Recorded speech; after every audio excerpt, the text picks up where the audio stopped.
Philosophie thomiste. Elle a commencé sa carrière à Boulevard Voltaire et aujourd'hui est reporter à Valeurs Actuelles, Charlotte Dornelas.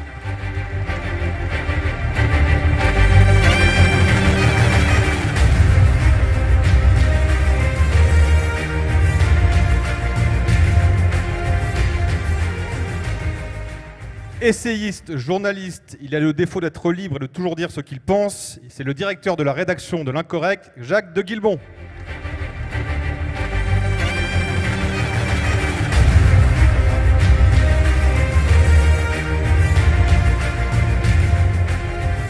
Elle a été élue députée à 22 ans, a quitté la vie politique 5 ans plus tard. Elle ouvre aujourd'hui l'ICEP, un institut des sciences politiques. Marion Maréchal.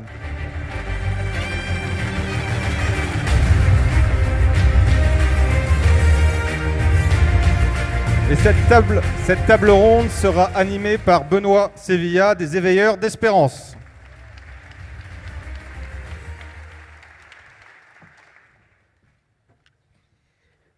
Cher public, merci pour votre accueil. Alors, je vais commencer par celle que vous attendez tous. Charlotte Dornelas, vous êtes venue pour elle ce soir, la presse, le public. Et donc, je ne peux pas vous faire patienter plus longtemps. Alors, Charlotte Dornelas, qu'est-ce qui fait de vous la journaliste anti-68 la plus regardée de France, de votre génération, C'est votre liberté de ton, c'est votre indépendance d'esprit, c'est aussi une volonté?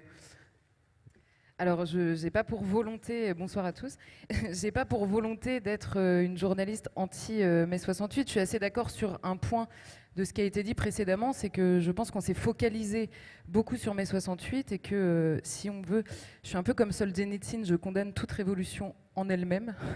Et je crois qu'en fait, je fonctionne plus, en tout cas, par effusion.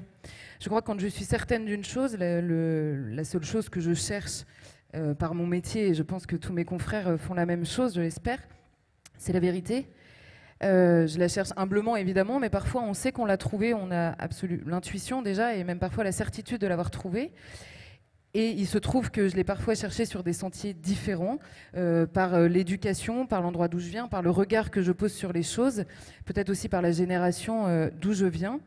Et j'ai voulu garder cette liberté dans le ton, effectivement, dans un milieu qui était, alors c'est beaucoup moins vrai aujourd'hui, mais qui a été assez homogène, notamment, pas forcément par volonté de censure, je crois, par volonté, enfin par autocensure parfois, mais surtout par homogénéité en fait sociologique. Et en ça, du coup, je suis parfois un peu différente, mais très bien accueillie. Donc, vous ne vous sentez pas agressé de temps en temps quand vous intervenez sur le plateau de CNews? Non, vous dénotez un peu quand même. Je dénote parfois. Je me sens pas agressée. Je crois que à droite, pour faire très court, on a une chance immense, c'est que il y a certaines choses qu'on défend qui ont été loin d'être évidentes pendant très longtemps et qui nous ont obligés à beaucoup travailler, ce qui n'a pas été le cas forcément pour des gens qui défendaient des choses peut-être plus faciles à défendre à certains moments. On a dû beaucoup travailler et puis il y a certaines choses qu'on nous passe beaucoup moins qu'à d'autres. Le récent débat sur les fake news, on voit bien qui sont les gens qui sont pointés en permanence. En général, c'est plutôt à droite de l'échiquier, alors que on se trompe plus ou moins volontairement, à mon avis, de tous les côtés. On est souvent beaucoup plus pointé, on fait beaucoup plus attention à ce qu'on dit. Et moi, je l'ai pris en fait. Alors, soit on passe nos journées à râler en disant ils sont vraiment injustes. Nous, on peut pas se tromper une seule fois, alors que ailleurs ils peuvent se tromper tant qu'ils veulent.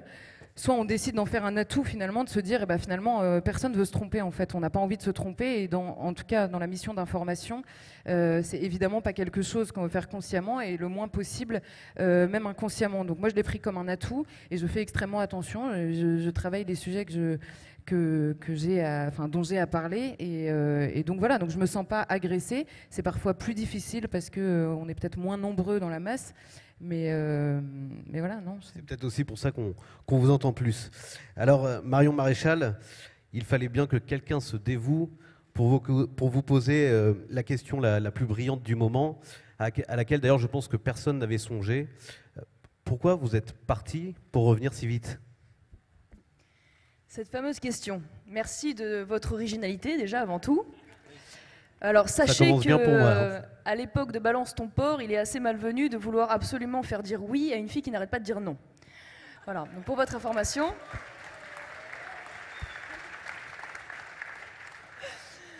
Pour votre information, c'est donc un non, ce n'est pas un retour politicien, si j'ose dire, c'est un retour peut-être, en tout cas temporaire, à la vie publique, dans le but d'un engagement métapolitique. Alors moi j'ai beaucoup écouté tout ce qui avait été dit sur mai 68, ça me paraît un peu lointain, j'ai pas une vision évidemment de témoin, loin de là, de ce qu'on en voit, de ce qui peut témoigner, c'est vrai que ça ressemble plus à un Tinder de fils et filles à papa qui se font les porte-paroles d'ouvriers, qui est véritablement quelque chose de sérieux, mais en tout cas, il est vrai que ça cristallise en tout cas un état d'esprit et ça aura des incidences derrière, pas tellement liées à l'événement, mais plutôt un courant beaucoup plus profond et à mon avis qui vient de beaucoup plus loin. Mais l'air de rien, l'histoire se répète un peu, puisque nous, on a aussi nos bobos qui tentent en tout cas de se donner un petit frisson révolutionnaire, puisqu'on a eu les Black Blocs, il n'y a pas si longtemps que ça, qui ont retourné Paris, et quand on a vu les profits des gens qui avaient été interpellés, on a pu constater qu'il y avait des gens payés à 4 000 €, des filles et fils de banquiers, enfin voilà, donc on a un peu les mêmes genres. On a aussi des sous-révolutions 68ardes à Tolbiac, puisque un peu dans le même esprit de ces jeunes bourgeois qui tentent de se donner des frissons révolutionnaires, on a maintenant les ateliers racisés, genrés, avec quand même une différence majeure et qui est assez inquiétante, c'est qu'à l'époque de 68, en face, on avait le pouvoir gaulliste, et aujourd'hui, on a le pouvoir Macron. Et donc, à certains égards, il y a presque des convergences beaucoup plus importantes qu'il y a entre le pouvoir et ces sous-révolutionnaires 68ards qu'à l'époque entre précisément cette jeunesse 68arde et le pouvoir gaulliste qui était encore l'incarnation voilà, des traditions qu'on a pu connaître. Et c'est vrai que quand je vous entendais tous parler, je pense que le constat est largement partagé, l'inventaire aujourd'hui est largement fait. Et quand on parle de 68, moi je pense à la fable de La Fontaine qui s'appelait l'octogénaire planté. Et donc dans cette fable, vous avez un vieil homme de 80 ans qui plante un arbre, qui passe son après-midi à faire ça, et ses 3 fils l'interpellent en lui disant « Mais pourquoi plantes-tu cet arbre? Quel intérêt? Tu as 80 ans, fais autre chose, tu n'en verras pas les fruits. » Eh bien, mai 68, pour nous, c'est un peu ça. Ça veut dire, c'est plutôt exactement l'inverse. C'est-à-dire qu'on se retourne vers ces générations, on dit « Papa, pourquoi t'as pas planté, en fait ?» Enfin, en ce qui me concerne, plutôt « Grand-père, pourquoi t'as pas planté ?» L'exemple est un peu mauvais en ce qui me concerne également, mais... Vous aurez compris l'image. Pourquoi tu n'as pas planté?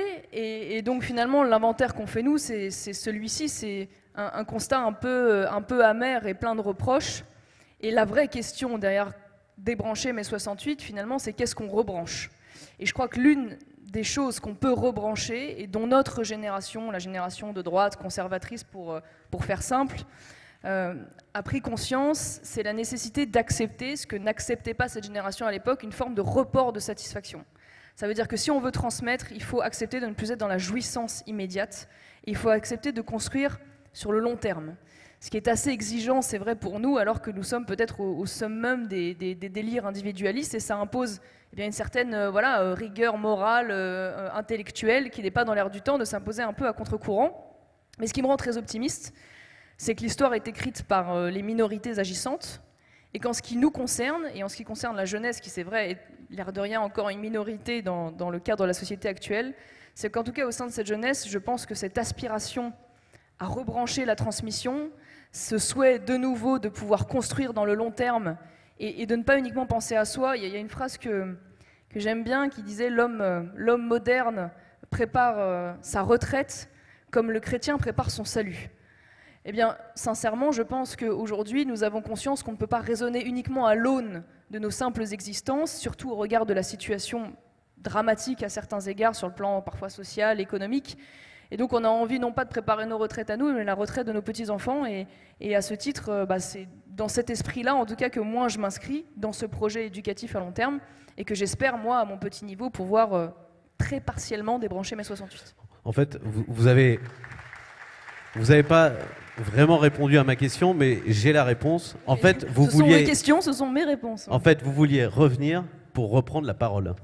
parce que vous venez de nous faire une synthèse de la pensée que vous allez développer maintenant au sein de vos projets. Voilà, aujourd'hui, on voit bien que votre voix effectivement manquait peut-être depuis un an, et là aujourd'hui, déjà, vous avez déjà bien cadré le débat, et je vous en remercie. Alors, Jacques de Guilbon, vous êtes journaliste, vous avez fondé un mensuel écrit. Et alors, évidemment, la première question que je me pose quand même, c'est que lorsque l'on voit l'évolution de la presse écrite aujourd'hui en France, est-ce que cette idée de relancer encore un nouveau mensuel écrit n'est pas, en tout cas écrit et surtout de papier, n'est pas finalement un peu farfelu compte tenu du fait qu'on se rend compte de plus en plus que le papier disparaît? Voilà. Est-ce que, là j'aimerais bien que vous nous parliez de cela, est-ce que justement c'est pas aussi un travail que votre génération peut mener, c'est de réhabiliter le papier, de réhabiliter l'écrit? Est-ce que c'est ça qui a motivé votre décision de fonder ce journal dont je crois que dans cette salle à peu près tout le monde est abonné, donc ça ne concerne pas les gens qui vous écoutent, hein. Oui, il marche, oui, on m'entend. Oui, on voit qu'au moins 68 a réussi quelque chose, c'est que maintenant ce sont les hommes comme moi qui font les potiches à côté des femmes. Voilà, et je suis merci de m'accueillir sur cette tribune. C'est vrai que c'est un peu gênant parce que Marion est entouré de 2 mâles blancs et on ne sait pas si on a une vraie voilà, et cisgenre pour ce qui me concerne en tout cas, et hétéropatriarcal. Mais voilà. Pour répondre à votre question, non, je pense que c'est absolument pas absurde de lancer un magazine écrit, et d'ailleurs les dizaines de milliers de lecteurs de l'Incorrect qui sont ici ou qui n'ont pas pu rentrer en témoignent. On a invité Marion d'ailleurs gentiment parce qu'elle avait plus de public. Mais non, c'est justement, si on veut, c'est une manière de débrancher 68, je pense, ça sert pas qu'à ça, mais de faire un journal imprimé, écrit, parce qu'on le sait, qui a des enfants on le sait, même qui est né là-dedans. L'écran, Internet est une prison sans mur, mais c'est une prison en fait. Et on le sait très bien, c'est un trouble de l'attention que ça crée. Lancer un journal écrit, c'est-à-dire réhabiliter ça, cette transmission, c'est une manière de dire qui aurait envie que ses enfants apprennent à lire sur une tablette en fait. Qui a envie de ça en fait, qui a envie qu'ils soient enfermés là-dedans. Il y a plein de journaux ici, comme de représentants de journaux comme Elisabeth pour Causeur, Charlotte pour Valeurs Actuelles, qui prouvent que ces journaux marchent, que c'est ça qu'attendent les gens, et qu'on peut, nous c'est ce qu'on essaye de faire à l'Incorrect, mais dans un rythme mensuel comme Causeur, on peut essayer de formuler une pensée un peu construite, un peu structurée, qui sorte un petit peu du temps médiatique, comme on dit, mais enfin qui est un faux temps en fait, accéléré, et que c'est possible de faire ça seulement par de l'écrit, par de l'imprimé, et en prenant son temps, et en essayant de construire, de parler à son lecteur directement sans qu'il soit en train de zapper. Vous êtes d'accord avec ça, Charlotte, parce que vous faites quand même presque autant de télé que de presse écrite, que de presse papier? Non, quand même pas autant. Je travaille un petit peu quand même pour le journal auquel j'appartiens.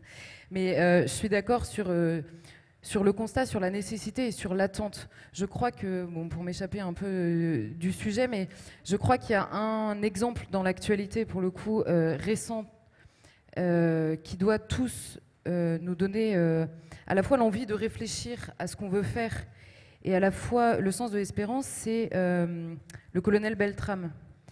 Pour 2 raisons. D'abord pour ce qu'il a été lui, et ensuite pour l'unanimité de la réaction en France. Il représentait plein de choses qui ne sont pas évidentes du tout dans les discours. Il était militaire, il allait se marier avec une femme qu'il avait choisie, il allait se marier à l'église, donc en faisant une promesse d'engagement pour la vie. Il était revenu à la foi dans un pays déchristianisé et il a donné sa vie alors qu'il appartenait à une génération qui était plutôt l'héritière de l'individu contre la communauté. On se focalise beaucoup sur 68, mais philosophiquement, on peut remonter beaucoup plus loin, et notamment aux Lumières. Il y a évidemment cette volonté de libérer l'individu, non pas pour le rendre plus libre, mais pour le défaire de sa communauté. Et je crois que l'unanimité dans le salut qu'il y a eu autour du colonel Beltrame montre une chose, c'est qu'à nouveau, les gens veulent se reconnaître dans quelque chose qui les dépasse. Et ça, pour nous, c'est immense, en fait, comme espérance. Après, c'est encore extrêmement fragile parce que, précisément, la construction, on est aussi une génération qui, intellectuellement, a été un petit peu dépourvue. Et donc, il faut réapprendre à, je suis assez d'accord sur le terme, plutôt que de débrancher, il va falloir réapprendre à rebrancher petit à petit. Je crois que l'autre immense force qu'on a, c'est qu'on n'est plus dans la prévention. On est les héritiers de générations qui, pour certains, ont voulu prévenir. C'est toujours difficile de prévenir, surtout de mauvaises nouvelles. On préfère ne pas les voir arriver. Nous, on est un peu la génération qui s'est pris beaucoup de choses aussi dans la figure. Il y a beaucoup de choses qui ne sont pas évidentes. Je vais prendre un exemple qui est assez peu évoqué, mais qui l'est de plus en plus, notamment parce que j'ai lu un papier là-dessus ce matin même. C'est la question du divorce. Pendant très longtemps, le divorce n'a été vu que du côté de la liberté. C'était évidemment la liberté des individus à choisir ou non l'engagement, à choisir ou non, c'est pas du tout évidemment je ne prends pas des cas particuliers ici, mais dans l'ambition de la société. Et il se trouve qu'aujourd'hui, à chaque fois que quelqu'un fait quelque chose de mal, on va dire, il y a une chose qu'on pointe de plus en plus, c'est par exemple l'absence de père. Et c'est la même société qui propose de déconnecter la filiation. On sent bien que tout le monde est perdu quand même. Mais il y a certaines choses où on n'est plus dans la prévention, on le constate. Et alors on peut faire deux choses quand on constate que quelque chose ne va pas. Soit on décide de ne pas le voir, ce que font certaines personnes, soit on décide de creuser même si ça fait très mal. Parce que c'est évidemment des sujets qui nous concernent tous. On a tous été touchés par ça. Et du coup, je pense qu'on a d'autant plus d'énergie, mais aussi un devoir bien plus grand en fait sur ces questions-là. C'est qu'on sait maintenant pourquoi on se bat. On a un exemple quasiment personnel pour chacun des combats que nous menons. En tout cas, moi, c'est ça qui m'aide beaucoup, c'est qu'à chaque fois, je sais exactement, je pense à une personne en particulier, je pense à un exemple en particulier, et je sais que tout n'est pas évident. On peut prendre un autre exemple, qui est par exemple l'âge du suicide en France. Avant les années 60, c'était les personnes âgées qui se suicidaient par peur de la mort. Il y avait déjà un préalable, c'est qu'il n'y avait plus rien après la mort. On avait voulu qu'il n'y ait plus rien après la mort, donc la mort faisait peur. Mais on se suicidait par peur de la mort. Aujourd'hui, l'âge du suicide, l'âge moyen du suicide, c'est la jeunesse. On se suicide aujourd'hui en France beaucoup plus par peur de la vie. Et là, je pense qu'on peut pas continuer à faire comme si on voulait pas comprendre ça. Alors après, on pourra avoir des désaccords, et notamment, moi je le vois avec mes confrères. Parfois, on a des désaccords sur les causes, on a des désaccords sur les réponses qu'on veut apporter à ça. Mais le constat, je crois que maintenant, il faut avoir le courage de le faire. Et il faut avoir le courage surtout de ne pas se déballonner. Et là, c'est plus au public que je m'adresse, mais il faut avoir le courage de ne pas se déballonner. Et en toute chose, quand je disais tout à l'heure que j'espérais pas une révolution, j'espérais plus de l'effusion. Je crois qu'à chaque instant et chacun dans nos vies, on peut pas en permanence compter sur d'autres personnes. Je crois que si chacun on fait toujours le choix de pas se déballonner justement devant ce constat-là, alors petit à petit, oui, ce sera contagieux, ça j'en ai la certitude. Je vous arrête, Charlotte. C'était superbe. Arthur de Vatrigan de l'Incorrect m'a prévenu tout à l'heure, il m'a dit: tu peux préparer une question, de toute façon, ils répondront pas à ta question. Et là, on a un exemple parfait. La réponse était géniale, mais elle n'avait rien à voir avec ma question. Mais en l'occurrence, la question c'était était nulle, brillant. du coup. C'était brillant. Alors, Marion Maréchal, vous nous avez pris par surprise. Vous êtes revenu par l'éducation. Et même plus que par l'éducation, puisque vous allez même plus haut, plus loin, vous revenez par l'enseignement supérieur. Alors voilà, évidemment la question est assez que tout le monde attend cette réponse. Pourquoi avoir créé une énième école de sciences politiques? En quoi cette école va se distinguer des autres? Et je dirais, on voit bien les commentaires depuis que la sortie de l'école a été annoncée. Est-ce que finalement c'était pas un défi très ambitieux, mais aussi périlleux pour vous? Alors, pourquoi cette école? Parce que je suis d'accord avec Elisabeth Lévy. Alors je ne sais pas laquelle des deux compromet le plus l'autre, je suis désolée pour cet accord. Mais en tout cas, j'ai retenu une phrase qui m'a fait très plaisir. Elisabeth Lévy va regretter d'être venue. Qui m'a dit, s'il y a bien un domaine, je pense qu'on peut changer, c'est la question de l'éducation.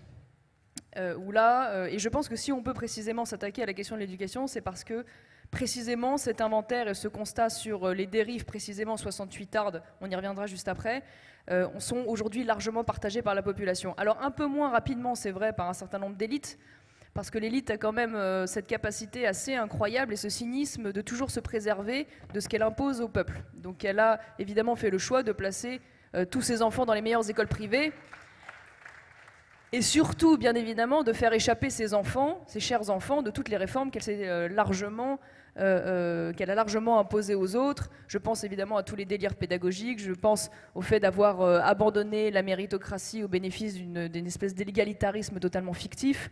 Je pense au fait d'avoir dénoncé l'excellence comme une espèce de privilège bourgeois. Je pense au fait, eh bien, de la même manière que tous les enseignements classiques autour des humanités, parce que précisément très exigeants et concentrés dans un milieu culturel particulier, étaient soi-disant censés favoriser les mêmes milieux culturels. Donc tout ça, on l'a fait pour les pauvres et pour le peuple, de la même manière que la diversité est toujours beaucoup plus jolie de son balcon et toujours plus agréable à imposer aux autres. Donc on fait évidemment tout pour en préserver ses enfants. Donc le constat est peut-être un peu plus long à arriver chez eux. Mais je crois qu'en ce qui concerne les Français qui, pour l'immense majorité d'entre eux, ont leurs enfants dans les écoles publiques, et c'est d'ailleurs le cas de ma petite fille, on partage ce constat et on a envie d'y répondre. Ça ne veut pas dire pour autant que le défi est simple à relever, parce que ce qui est vrai malgré tout, c'est que ce domaine-là, comme d'ailleurs la plupart des leviers de pensée, les médias, la culture et de fait l'éducation, sont encore largement dominés par le système intellectuel de la gauche. Alors, il y a plein de raisons à ça, on y est revenu un peu, c'est comme dans le milieu économique. Il y a eu aussi des contreparties données au moment de 68 pour calmer le jeu, et l'éducation en fait partie, et même d'ailleurs bien avant cela. Et donc, on est encore confronté, moi je l'ai vécu directement lorsqu'on a lancé l'ICEP, on s'est fait assez violemment attaquer par le directeur de Sciences Po Lyon, au prétexte eh bien, que nous serions une école qui n'ouvre pas sur le monde, refermée sur elle-même, enfin tous les propos de séance et les poncifs habituels qui relèvent d'ailleurs plus de la morale que véritablement de l'analyse de fond, avec quand même cette chose assez amusante que cet homme qui nous donne des leçons a lui-même été engagé à l'extrême gauche. Et l'a revendiquer, mais vous savez, quand c'est la gauche, on ne peut jamais les soupçonner, évidemment, de partialité, de connivence. En revanche, si vous avez le même type d'initiative alors que vous avez eu un engagement à droite, là, immédiatement, vous êtes dans une démarche militante, partielle, partiale, voilà. Donc c'est assez amusant de voir que l'effet miroir ne fonctionne pas, mais j'ai tenu, évidemment, à rassurer ce monsieur de ses inquiétudes que j'imagine très sincères, et je lui ai dit qu'il y aurait autant de profs de gauche à l'ICEP qu'il y a de profs de droite à Sciences Po Lyon. Donc a priori, il n'y aura pas de difficulté majeure. On devrait être tranquille. Donc oui, cette école, en fait, elle est une offre alternative, alors modeste dans un premier temps, c'est vrai, mais qui se veut, j'espère, la voie pour l'ouverture d'autres choses, et qui part d'un constat qui est qu'aujourd'hui, les grandes écoles en charge de former les élites françaises sont défaillantes à plus d'un titre. Déjà parce qu'elles se sont vendues à une conception très utilitariste de la formation, c'est-à-dire qu'on a le souhait de transmettre uniquement des compétences qui sont immédiatement déployables sur le marché du travail, donc rentables, et de ce fait-là, tout ce qui relève de la culture générale, des humanités, des enseignements classiques ne sont pas suffisamment valorisables tout de suite sur le marché du travail, et donc finalement on a fini par les écarter petit à petit, parce que cette formation humaniste n'était plus assez productive sur le marché du travail. Je pense que c'est déjà une large erreur, car je suis convaincue que la culture générale, c'est ce qui reste quand on a tout oublié. Et donc quand on est dans un monde, surtout le nôtre, qui est très mouvant, où on a des savoirs, des techniques, des connaissances qui évoluent extrêmement rapidement, finalement le fait d'avoir ces fondations intellectuelles solides sont pour moi la vraie capacité à développer son esprit critique, son discernement et justement son adaptation à ce monde-là, puisque de toute façon on sera toujours amené à être dépassé par toutes les techniques qui s'imposent. Donc je pense que c'est une première erreur. Et la deuxième chose, c'est que ce sont des écoles qui sont idéologisées, j'ai envie de dire. Elles ont aussi écarté ces enseignements classiques parce que ce sont des vecteurs de transmission. Bien sûr, quand vous faites de la philo, quand vous faites de l'histoire, quand vous faites de la littérature française, vous enracinez les gens dans une culture, dans un état d'esprit, dans un savoir-faire, dans un savoir-être. Et donc à partir de là, si on est cohérent avec ce qu'ils sont, on s'attaque à ces savoirs parce qu'ainsi on s'attaque à la transmission.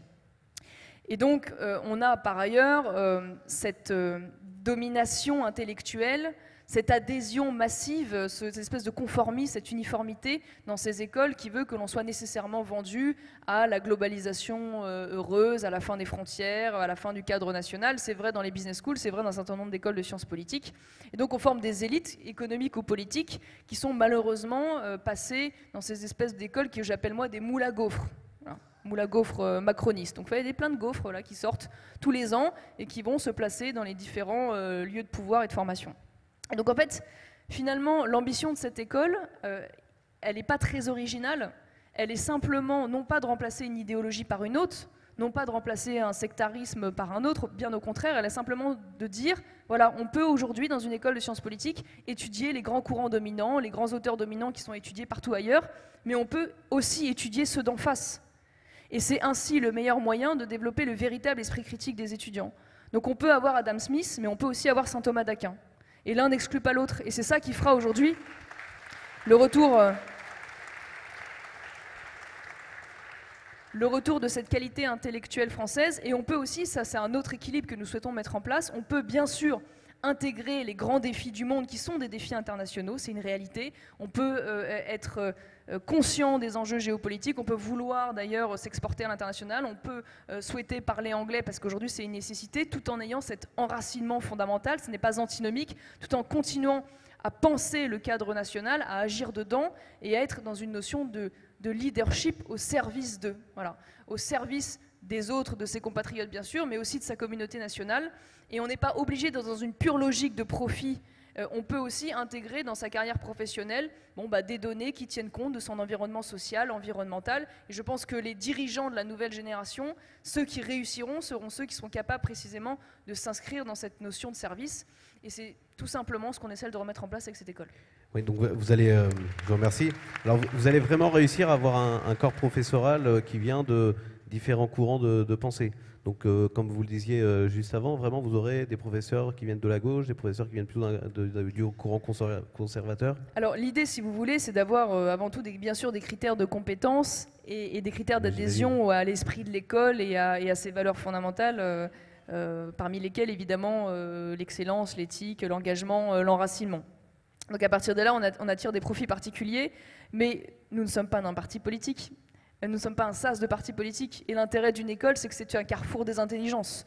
Donc l'idée, bien sûr, c'est de pouvoir y associer des gens au parcours, aux sensibilités parfois très différentes, mais qui s'accordent sur l'essentiel, et en particulier sur le constat, la critique qu'on fait des déviances du système actuel pédagogique, et le projet pédagogique qui est l'autre. Et on a d'ailleurs réussi aujourd'hui à le faire avec le conseil scientifique. Alors j'ai vu évidemment beaucoup de caricatures, mais quand vous arrivez dans un conseil scientifique à voir le directeur des masters droit public d'Assas, l'ancien directeur de Prépa Sup, qui est l'une des meilleures prépas françaises, des universitaires de grande qualité, des journalistes bien sûr d'immense qualité, et que vous arrivez à faire travailler tout ce monde-là, parfois certains viennent de chez Fillon, d'autres voilà, d'autres types d'engagement.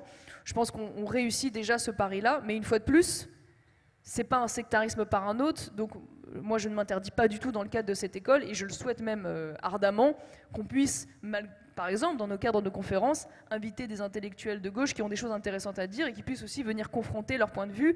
Moi c'est ça qui me plaît dans l'idée de cette école, c'est une fois de plus simplement rouvrir le débat et arrêter de laisser le magistère de l'éducation nationale à la gauche. Merci Marion Maréchal.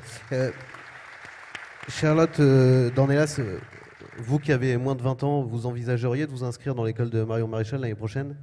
Il est hyper désagréable avec moi, non ? Non, écoutez, plus sérieusement, en tant que journaliste, on ne va pas se cacher, vous êtes journaliste, donc vous allez pouvoir essayer de nous expliquer. Comment expliquez-vous cet engouement médiatique autour de l'ouverture de l'ICEP ? Alors, je pense que la raison de l'engouement médiatique pour l'ICEP s'appelle Marion Maréchal. Et je vais reprendre... J'ai un peu enfoncé une porte ouverte, je reconnais. Mais... Oui, moi aussi, du coup, je me suis contentée de faire pareil. Non, mais on aura tous remarqué qu'effectivement, la presse qui s'intéresse à l'ouverture de l'école n'est pas... Ça met un peu mal à l'aise qu'on parle de moi, alors que je suis juste à côté comme ça. Je ne vais pas changer de question. Ah bah écoutez, je sais, on va laisser Charlotte voir si elle fait une réponse. J'allais juste terminer en notant effectivement, et d'ailleurs ce qu'a dit Marion Maréchal dans Valeurs Actuelles cette semaine, c'est qu'on aura tous noté que c'est pas tant la presse éducative que la presse politique qui s'est beaucoup excitée autour de l'ouverture de l'école. Donc je pense que maintenant il serait temps d'essayer de comprendre effectivement quelle est cette école et surtout d'observer si oui ou non elle répond à un besoin, et ça on va le savoir très vite en fait. Bah écoutez, en tout cas Marion Maréchal s'est très très bien défendu puisque vous nous avez présenté effectivement l'école de façon très claire et je pense que vous avez convaincu beaucoup de monde ici. Jacques de Guilbon. Vous pouvez faire des dons sur le site bicep.fr. Et également pour les éveilleurs d'espérance, n'hésitez pas, vous avez une table au fond à gauche. Vous vous abonnez à l'Incorrect et à Valeurs Actuelles aussi. Bon. Ah mince, il y a Causeur aussi. La soirée va beaucoup coûter cher. Alors je crois qu'il y a aussi des journalistes du Figaro, du Point, donc allez-y, faites des dons à tous ceux que vous voulez. Alors, Jacques de Guilbon, vous qui pourriez être le père de Charlotte Dornelas. Et le grand-père de Marion. Voilà, par exemple. Non mais... Excusez-moi, hein, Jacques de Guillemont. Ce débat est très mal tenu. Est-ce que l'incorrection, ça suffit pour fonder une ligne éditoriale? Non, pas du tout. Puisque c'est quand même celle-là que vous avez choisie. Puisque manifestement vous vous attachez vraiment à promouvoir des valeurs qui sont, on va dire, anti-68, hein, en gros, pour faire très court. Bon, voilà, en gros, qu'est-ce qu'il faut vraiment changer dans les médias pour que ça change? Qu'est-ce que vous voulez incarner de nouveau? Vous, à l'Incorrect, c'est important qu'on le sache ce soir. Non, on va gagner plein d'abonnés, de nouveaux abonnés. On va avoir le droit de parler librement, mais qui est un droit fondamental en France et qu'on a, mais de le prendre surtout et de ne pas être dans ce qui est le problème principal du journalisme en France, qui est le conformisme des journalistes entre eux, en fait, qui ne sont pas principalement, je pense, des gens qui sont de gauche, mais ils pensent qu'ils doivent être de gauche. On n'a pas inventé, nous, cette incorrection. On a plein d'exemples, et je vais reciter encore Elisabeth Lévy et Causeur qui nous ont inspirés. Je pense qu'on a été incorrect déjà parce qu'on a dit qu'on était de droite, en fait, vraiment, et qu'on a essayé de donner une définition de la gauche, qui est, moi, celle que je donne de la gauche, c'est que la gauche, c'est tout ce qui veut nous changer de monde sans nous demander notre avis, en fait. Voilà. Donc c'est assez large. Et la droite, je pense, et je reviens à ce que disait un peu Marion sur l'école, la droite est différente de la gauche dans ce qu'elle n'est pas idéologique, en fait, qu'elle n'est pas idéologue. C'est-à-dire que la gauche a tendance à tout écraser sur la politique et à faire converger tous les moyens culturels, philosophiques, de vie vers la politique. La droite doit se reconnaître ou devrait se reconnaître dans ce qu'elle prend en compte le réel, et c'est-à-dire qu'elle prend en compte les différents domaines de la vie et qu'elle essaye de ne pas les ramener tous à la même chose et de ne pas être dans donc ce côté idéologique. Ce qui m'amène d'ailleurs à parler du problème du gramscisme culturel, parce que je pense qu'on a peut-être un point de débat là-dessus, parce que j'en ai un peu assez en fait de l'emploi de ce terme, parce qu'il ne faut pas oublier donc que Gramsci était un philosophe communiste, donc plutôt apparenté à la gauche. Enfin, c'est pas ça qui me gêne, c'est pas qu'il soit communiste en soi, c'est ce que ça implique. Le gramscisme déjà, enfin, en général, quand on le pratique, il vaut mieux pas en parler. C'est ça le principe. Il faut le faire sans en parler.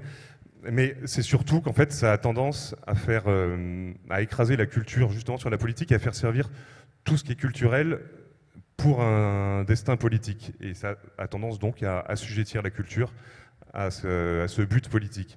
Nous, dans l'Incorrect, on essaye de séparer justement la partie culturelle de la partie politique, de faire en sorte qu'il y ait une autonomie, si on veut, de la culture par rapport à la politique.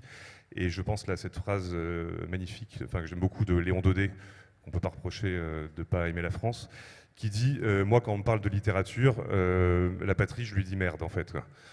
Parce que, qui est un des plus grands découvreurs, des grands auteurs du XXe siècle, parce que la littérature, en fait, n'est pas... tous les autres arts ne sont pas au service d'un but politique qui serait un appauvrissement et qui serait donc une idéologie, celle que nous a imposée justement la gauche dans l'autre sens. Et moi, j'ai pas envie qu'on soit, je rejoins ce que disait Elisabeth tout à l'heure, qu'on soit le rival mimétique de la gauche, c'est-à-dire qu'on finisse par lui ressembler en fait en voulant la combattre. Oui, bien sûr. Je comprends bien. Mais d'ailleurs, souvent, vous avez un ton qui est assez décalé dans l'Incorrect. Vous parliez de droite, mais je trouve aussi que vous faites intervenir des journalistes un peu d'horizons très divers, ce qui est aussi la richesse de votre journal. Manifestement, il y a aussi une volonté d'avoir un esprit très décalé à l'Incorrect. Alors, est-ce que c'est vous qui êtes comme ça? Est-ce que c'est... C'est moi peut-être et la quarantaine de fous qui s'est réunis autour de moi, voilà. Bon, bah écoutez, en pas tout cas, que moi d'ailleurs, mais voilà. En tout cas, mais oui, non, mais on essaye d'être, de se permettre beaucoup de choses parce que justement, je pense que la droite française, ou ce qu'on appelle comme ça, a aussi beaucoup perdu de temps à être trop bien élevée en fait. Et je pense qu'on n'est pas obligé d'être bien élevé tout le temps et que la droite bien élevée en fait ne gagne jamais. On l'a vu notamment avec la Manif pour tous, à mon avis, on a été un peu trop bien élevé. Oui, vous n'avez pas envie d'être les nouveaux enfants de cœur de la prise de droite. Alors Marion Maréchal, je ne vous cache pas que c'est vraiment à la lecture de la tribune que vous avez fait paraître dans le journal Valeurs Actuelles, je crois, au mois de février, qu'on s'est dit, nous qui avions ce projet avec l'Incorrect de monter cette grande soirée autour de mai 68, vous avez vraiment nommé des valeurs, des principes dans cette tribune à l'antipode de 68. Et on s'est dit, bah tiens, manifestant par cette école, elle veut mener un combat. Là aussi, on revoyait la notion de mai 68 à l'évidence. Et on s'est dit, bah, très bien, il faut absolument qu'elle vienne nous dire comment, à travers cette école, elle veut mettre en exergue justement ces nouvelles valeurs de l'autorité, de la responsabilité, de la transmission, de l'héritage. Voilà, pour vous, c'est une nécessité. Pourquoi? Pour que les entreprises fonctionnent mieux, pour que la société fonctionne mieux, pour que les individus soient, je ne sais pas moi, plus équilibrés. Voilà, qu'est-ce que vous recherchez, vous qui avez fait, il n'y a pas si longtemps que ça aussi, de la politique? En fait, à certains égards, je continue d'en faire de la politique. Alors, c'est Nouveau scoop. C'est le, c'est le politique, c'est pas la politique. Mais je veux dire, avoir le souhait de former une nouvelle élite au service de la cité, c'est un projet profondément politique. Voilà, et moi, j'ai pas honte de le dire. C'est pas la politique électorale. Moi, je ne jette pas du tout le bébé avec l'eau du bain, bien qu'on ait pu avoir des hommes et des femmes politiques qui nous dégoûtent un peu de la politique électorale. J'en ai fait pendant 5 ans. J'ai vu aussi beaucoup de courage, j'ai vu aussi beaucoup d'abnégation.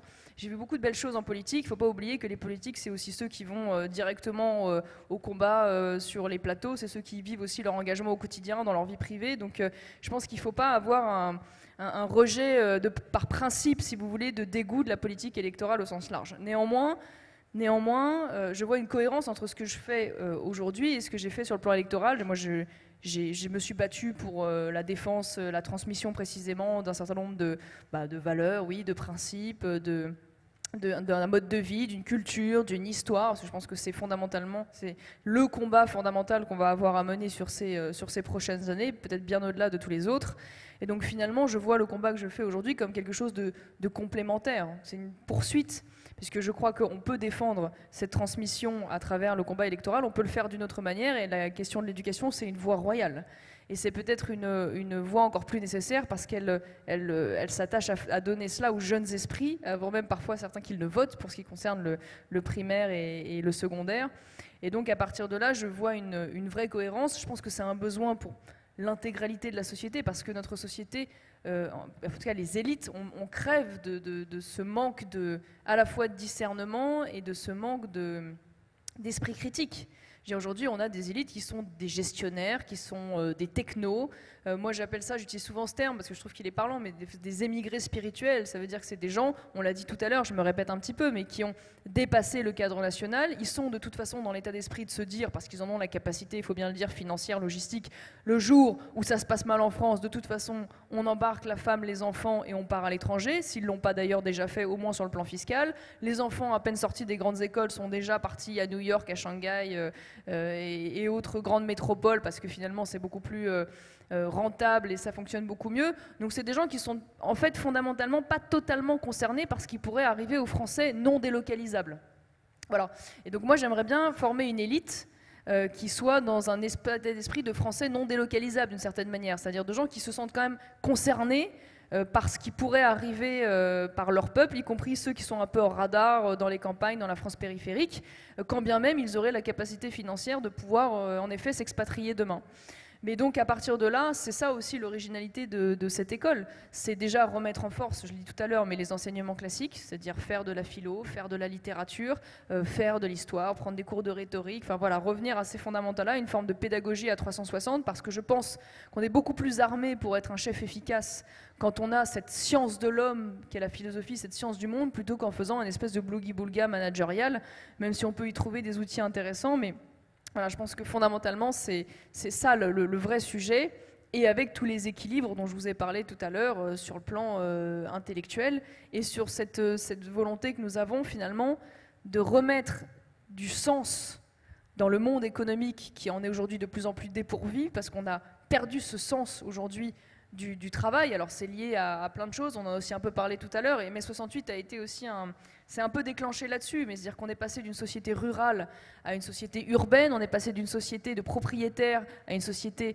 de gens qui étaient des locataires, on est passé d'une société finalement d'un gens indépendants à des salariés, à des solidarités familiales, à des individus totalement éparpillés les uns les autres, où la solidarité d'État a remplacé les solidarités naturelles. Et ça a été un bouleversement anthropologique et civilisationnel majeur, probablement le plus grand qu'on ait jamais connu, en particulier dans ce monde de solidarité naturelle et rurale qu'était la France.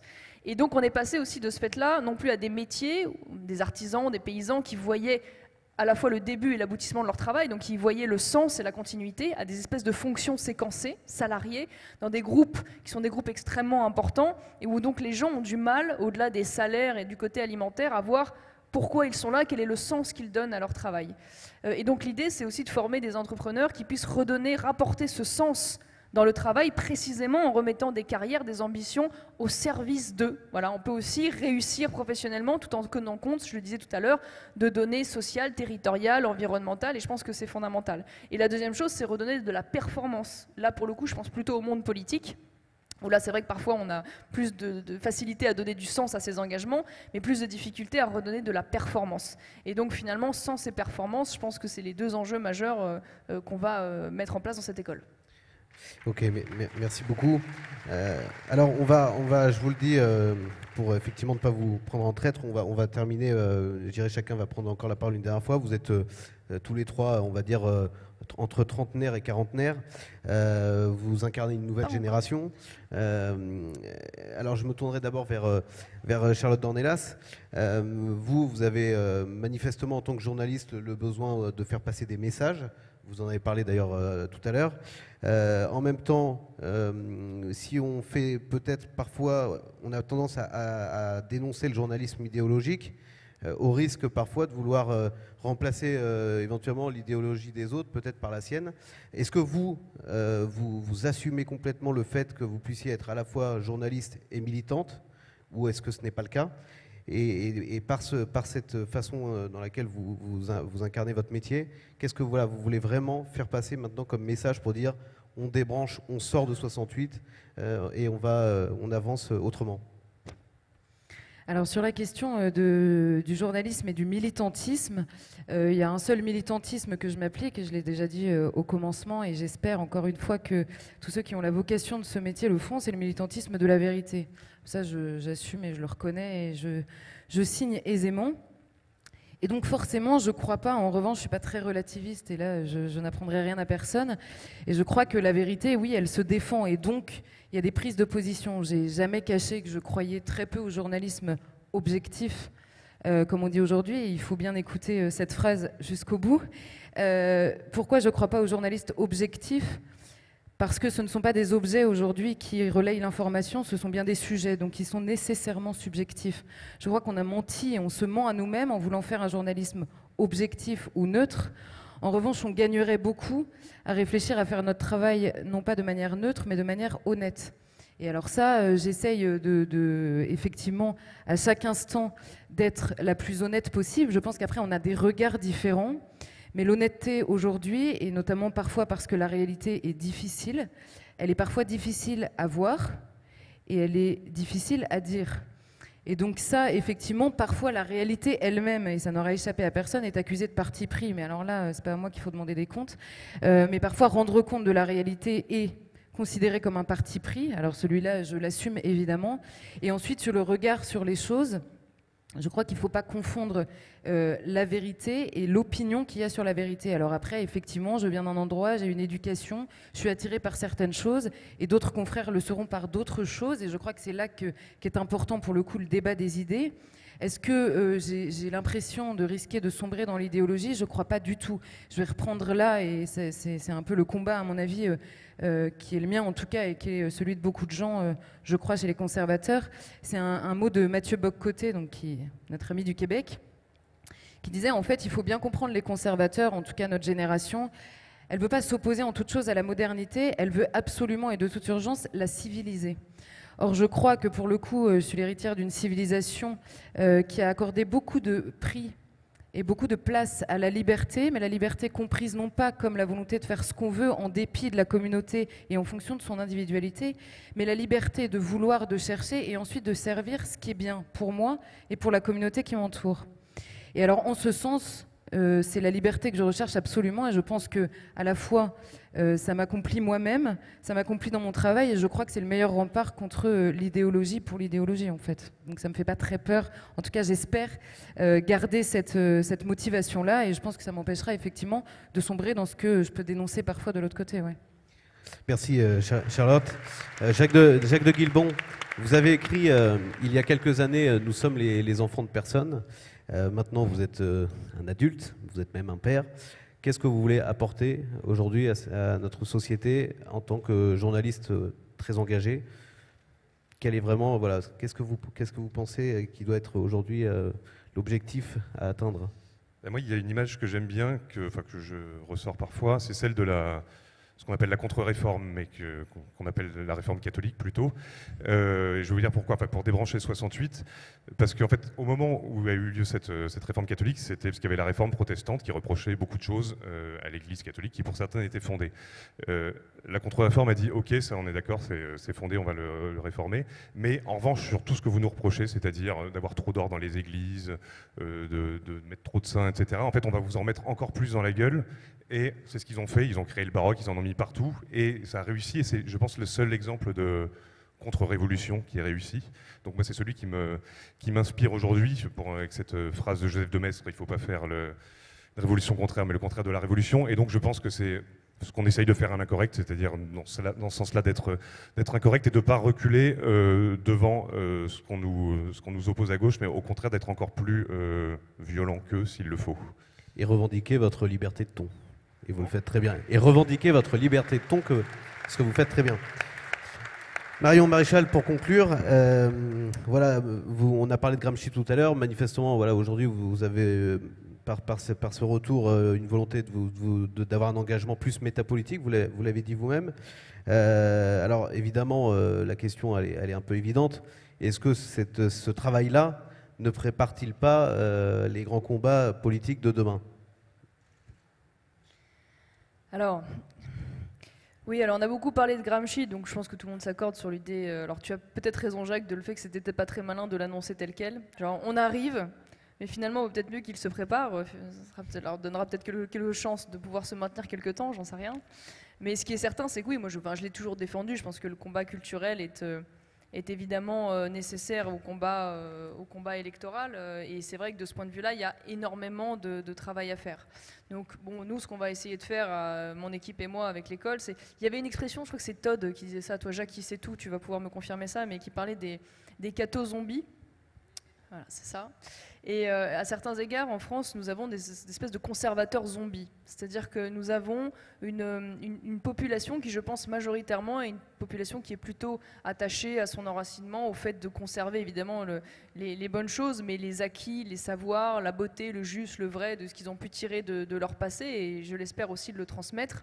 Et donc l'idée, c'est de sortir, en fait, finalement, ces conservateurs de leur état de zombification, et de les faire revenir un peu, bon, à la vie c'est peut-être un peu ambitieux, mais en tout cas leur permettre d'exister de nouveau dans le débat public, d'avoir droit de cité, d'avoir la liberté de leur opinion, de pouvoir revendiquer fièrement, clairement, au même titre que les autres, de pouvoir penser telle ou telle chose, de leur offrir des opportunités, de pouvoir eux-mêmes offrir cette liberté à leurs enfants à travers des initiatives telles que celles que nous portons. Et je pense que chacun à notre niveau, on contribue à cette forme de résurrection intellectuelle du conservatisme. C'est très ambitieux et c'est très vaniteux de notre part. Mais je pense que c'est là... Et moi, j'ai toujours dit, je pense qu'il n'y a pas de petite résistance. Et je crois que c'est l'accumulation de toutes ces petites résistances et de tous ces petits courages qui font que finalement, on peut espérer demain d'être les nouveaux 2068 arts, peut-être. Je l'espère. Eh bien, je vous laisserai sur cette très belle conclusion. Merci Marion Maréchal, merci Jacques de Guilbon, merci Charlotte Dornelas.